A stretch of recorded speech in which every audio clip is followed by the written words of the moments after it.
In today's video, I'm going to teach you how to use Notion as a content creator. First things first, let's open up Notion on your device. If you're new to Notion, it's a powerful tool that can act as your all-in-one workspace, perfect for organizing and planning your content creation process. Whether you're on your computer or mobile device, make sure you have your Notion app ready. Next, once you've got Notion open, it's time to create your new page. Think of this page as your dedicated space where all your content magic will happen. A blank page in Notion is like a canvas, offering limitless possibilities for structuring your work. Now let's get creative by naming this new top-level page Content Hub. This will be the centralized location where all your content-related tasks reside.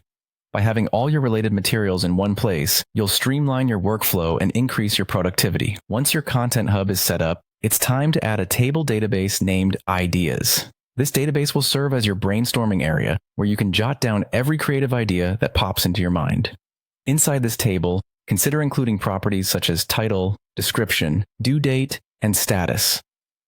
These fields help in categorizing and prioritizing your tasks, ensuring that nothing falls through the cracks.